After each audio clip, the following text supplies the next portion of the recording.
The sun had not yet risen when Maya Johnson pulled her worn jacket tight around her belly. 6 months pregnant. She moved slowly through the empty streets, her breath making small clouds in the cold air. In her hands, she carried a paper bag and a cup of hot coffee. Most people were still sleeping, but Maya was awake. She had a promise to keep. Her feet hurt, her back ached. The baby inside her kicked and turned, making her stop every few steps. But Maya kept walking. She had been walking the same path every single morning for 3 months now. Rain or shine, cold or warm. Nothing could stop her. Just a little further, baby girl, Maya whispered to her belly. We're almost there. Riverside Park came into view. The old American flag flapped in the wind above the entrance. And there, on the same green bench she always sat on, was Miss Rose. Miss Rose Martinez looked ancient. Her gray hair stuck out in all directions. Her coat had holes in it. Her hands were red and rough from the cold. She lived on that bench. She had nowhere else to go. But when Miss Rose saw Maya coming, her wrinkled face lit up like sunshine. "Good morning, my dear girl," Miss Rose said softly. "Good morning, Miss Rose," Maya replied with a warm smile. She sat down carefully on the bench and opened the paper bag. Inside was a breakfast sandwich, egg, cheese, and sausage. She handed it to Miss Rose along with the coffee. Miss Rose's eyes filled with tears. "Bless you, child. Bless you and that precious baby." This happened every single day. Maya worked as a maid for rich families. She cleaned their big houses and washed their expensive clothes. She didn't make much money. Sometimes she barely had enough to pay for her own small room. But every morning, before going to work, she spent $5 to buy breakfast for Miss Rose. People didn't understand. "You're crazy," her neighbor had said. "You're pregnant and poor. Why are you feeding a homeless woman?" Maya never answered those questions. She just kept coming back. This morning was different, though. As Miss Rose ate her sandwich, a man in a fancy suit walked by. He was talking loudly on his phone, waving his hand in the air. He stopped when he saw Maya and Miss Rose. "Excuse me," the man said, pointing at Maya. "Are you giving that homeless woman your money?" Maya looked up at him. "Yes, sir." The man's face turned red. "That's ridiculous. Look at you. You're pregnant. You should be saving every penny for your baby, not waste it on some stranger who probably won't even remember you tomorrow." The words hit Maya like a punch, but she didn't cry. She didn't yell. She stood up slowly, placing one hand on her belly. "Sir," Maya said, her voice calm but strong, "this woman's name is Miss Rose. She's not some stranger. She's a person, a human being, just like you, just like me." The businessman laughed. "A person? She's homeless. She probably got herself into this mess. And you're throwing away money that should go to your child." Maya's eyes flashed. "My baby can hear me right now, sir. And I want her to hear this. Miss Rose deserves food. She deserves warmth. She deserves to know that somebody cares whether she lives or dies. If my daughter grows up and never learns to help people who need help, then what kind of mother am I?" The man opened his mouth, but no words came out. Maya continued. "You see trash on a bench. I see a woman who smiles at me every morning. A woman who asks about my baby. A woman who told me last week that I'm brave and strong. When I feel like giving up, Miss Rose reminds me to keep going. So who's really helping who?" Miss Rose reached up and gently touched Maya's hand. "That's enough, dear. Don't upset yourself. The baby needs you calm." But Maya wasn't finished. She looked directly at the businessman. "My baby will have food. My baby will have clothes. My baby will be fine. But my baby will also learn that people matter more than money. That's worth more than any amount I could ever save." The businessman stared at her. Then, without another word, he walked away quickly, his phone forgotten in his hand. Maya sat back down, breathing hard. "You didn't have to do that," Miss Rose whispered. "Yes, I did," Maya said. They sat together in silence as the sun finally rose over the park. The flag waved above them. The city began to wake up around them. Car horns honked. People rushed to work. But on that bench, time moved differently. Maya, Miss Rose said quietly, can I tell you something? Of course. Miss Rose looked at the sky. Her eyes seemed far away, remembering something from long ago. I wasn't always homeless, you know. I used to have a job, a home, a life. She paused. And I once helped a little boy who had nobody. I gave him food, just like you give me food. I kept him safe when the world was cruel. What happened to him? Maya asked. Miss Rose smiled sadly. I don't know. I lost track of him 30 years ago. But I pray every night that he's alive, that he's happy, that maybe, somewhere, he remembers the old woman who cared. Maya squeezed Miss Rose's hand. He remembers. Maya said, I know he does. The weeks rolled by like clouds across the sky. Every morning, Maya brought breakfast. Every morning, Miss Rose waited on the bench beneath the flag. Their friendship grew stronger with each sunrise. Maya learned that Miss Rose had once worked at a laundromat. She had pressed shirts and folded towels for 20 years. But when the laundromat closed, Miss Rose lost everything. Her apartment, her savings, her hope. I tried to find another job, Miss Rose explained one chilly morning. But I was too old.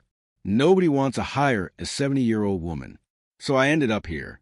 Maya's heart ached. That's not fair. Life isn't always fair, dear. But it can still be beautiful. Look at you. You make it beautiful. The baby inside Maya kicked hard, as if agreeing. Mrs. Whitmore, the rich lady Maya worked for, noticed something changing in her maid. Maya seemed lighter somehow. Happier. Even though her body was tired from pregnancy and work, her spirit glowed. One afternoon, Mrs. Whitmore called Maya into the sitting room. Maya, sit down, please, Mrs. Whitmore said gently. She was an older woman with kind eyes and silver hair. I've been watching you these past months. Maya's heart raced. Was she in trouble? I see you leave early every morning, Mrs. Whitmore continued, and I followed you once. I hope you don't mind. Maya's cheeks burned red. Mrs. Whitmore, Hush, child. I followed you because I was curious. And do you know what I saw? Maya shook her head. I saw something extraordinary. I saw a pregnant woman, tired and struggling, giving food to a homeless stranger every single day. Without fail. Mrs. Whitmore's eyes grew misty. Do you know how rare that is? Real kindness? The kind that costs you something. Miss Rose needed help, Maya said simply. And so, do you? But you help her anyway. Mrs. Whitmore reached into her purse and pulled out $200. This is for you. Not for work. This is for your heart. Keep buying those breakfasts. Keep being who you are. Maya burst into tears. Thank you. Thank you so much. That evening, Maya told Miss Rose about Mrs. Whitmore's gift. See, Miss Rose said, her eyes twinkling, kindness creates more kindness. It spreads like ripples in water. I wish I could do more for you, Maya said. I wish I could find you a home. Miss Rose patted Maya's hand. You give me something better than a home, dear. You give me dignity. You see me. Most people look right through homeless folks like we're ghosts. But you see me as a person. That's everything. As the days passed, Miss Rose began sharing more stories about her past. She told Maya about the little boy she had helped 30 years ago. He was maybe 8 years old, Miss Rose said, staring at the sky, skinny as a rail. His father had died, and his mother worked 3 jobs just to keep food on the table. The boy would wander the streets alone, hungry, scared. What did you do? Maya asked. I fed him. Every day after my shift at the laundromat, I'd make him a sandwich. I'd sit with him, listen to his dreams. He wanted to be important someday. He wanted to help people. He sounds special. He had these bright blue eyes that seemed to look right into your soul. And he was smart, so smart. He'd tell me about books he read at the library. Big books about business and science. Books most adults couldn't understand. Maya smiled. I bet he made it. I bet he became someone important. Miss Rose's face clouded. I don't know. His mother got a job in another city. They moved away suddenly. I never saw him again. I tried to find him over the years, but she trailed off. I just hope he's happy. I hope he remembers that someone cared about him. Maya felt her baby kick. She placed Miss Rose's wrinkled hand on her belly. Feel that? That's my daughter. I'm going to name her Rose. After you. Tears streamed down Miss Rose's weathered cheeks. You're going to name your baby after an old homeless woman? I'm naming my baby after the strongest woman I know.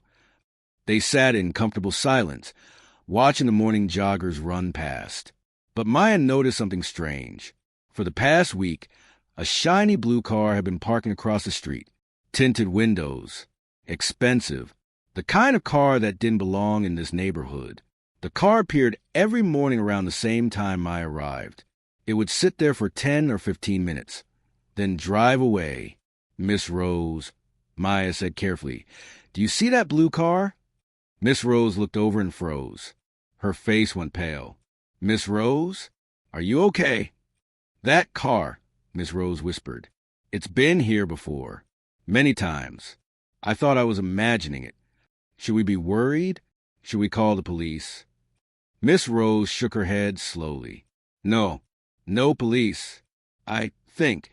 She paused, her voice shaking. I think someone is looking for me. Who? I don't know, but my heart tells me something big is about to happen. The next morning, Maya arrived at the bench as usual. The blue car was already there, parked in its spot. But this time, something was different. The car door opened. A tall man in an expensive blue suit stepped out. He had gray hair at his temples and carried himself like someone important, someone powerful. He walked slowly toward the bench, his eyes locked on Miss Rose. Miss Rose stood up, trembling. The breakfast sandwich fell from her hands onto the ground. It can't be, she whispered. It can't be. The man stopped a few feet away. His face was wet with tears. Miss Rose. His voice cracked. Miss Rose Martinez? Miss Rose covered her mouth with both hands. Those eyes. I know those eyes. The man felt his knees right there on the cold ground, in his expensive suit, not caring who saw him. It's me, he sobbed. It's Jonathan, the little boy you fed, the little boy you saved. Maya gasped. Miss Rose reached out with shaking hands and touched the man's face. Jonathan? Little Jonathan Pierce. Yes, it's me. I've been searching for you for 2 years.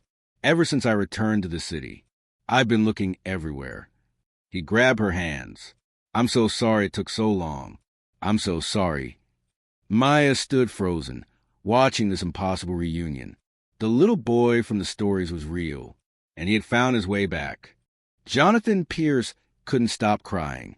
This powerful man in his expensive suit knelt on the cold ground, holding the hands of a homeless woman like she was made of gold. I never forgot you, he said through his tears. Not for one single day. Miss Rose pulled him to his feet and hugged him tight. Look at you, all grown up, so handsome, so strong. Because of you, Jonathan said.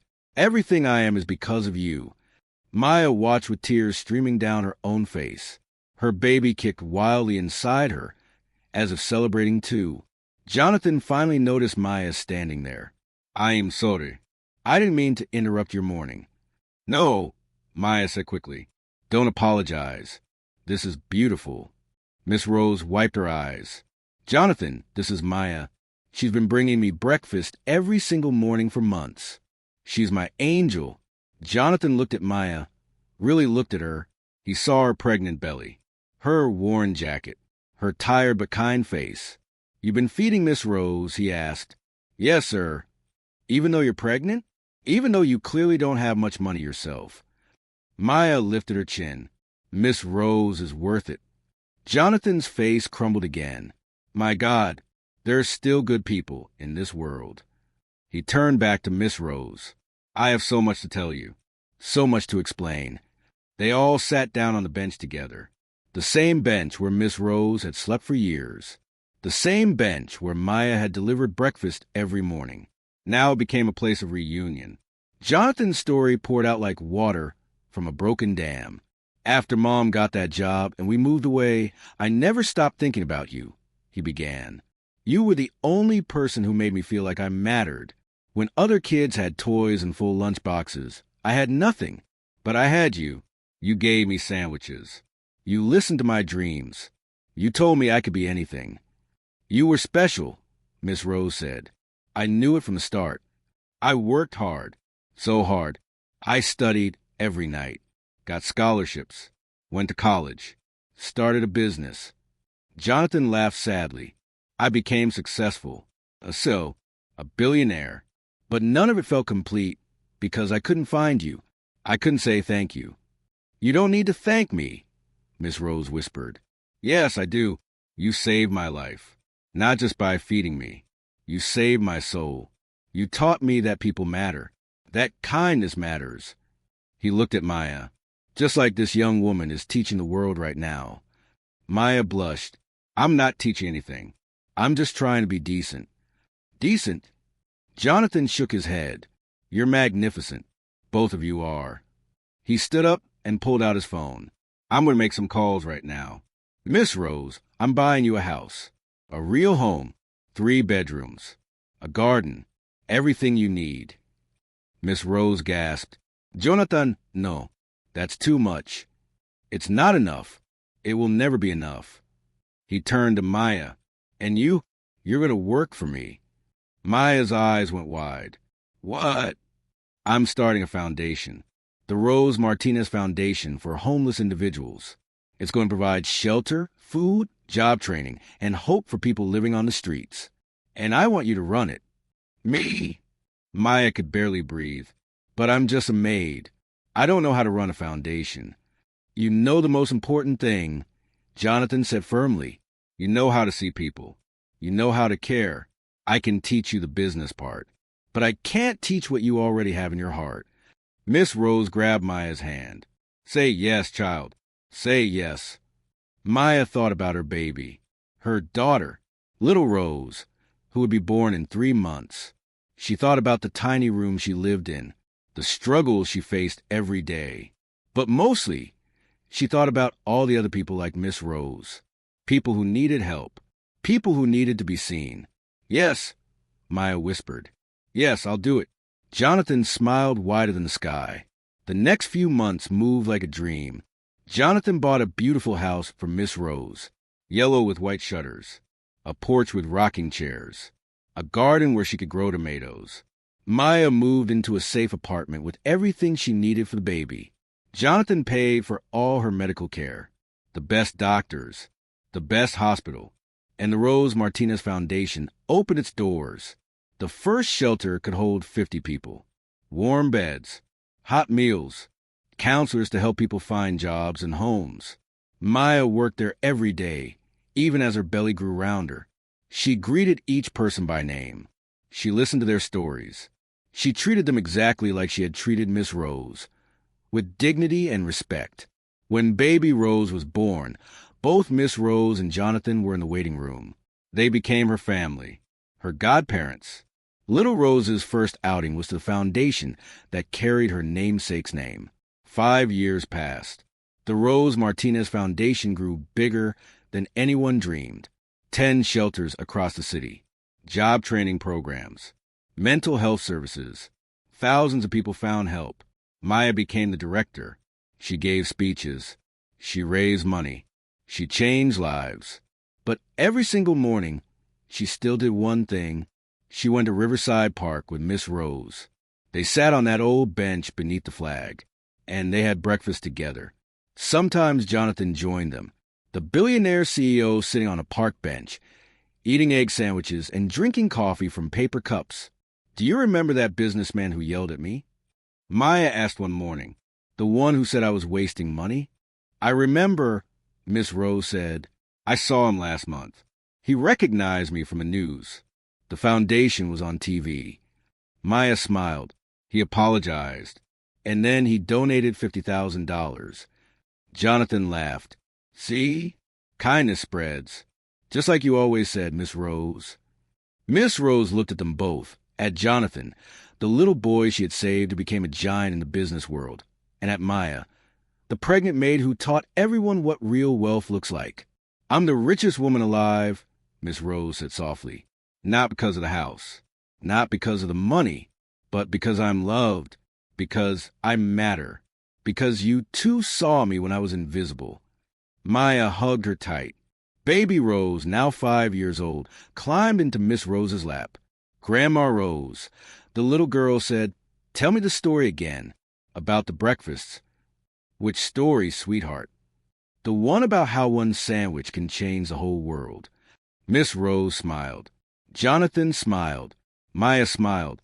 And beneath the American flag in Riverside Park, on an ordinary bench that held extraordinary memories, they told the story once more.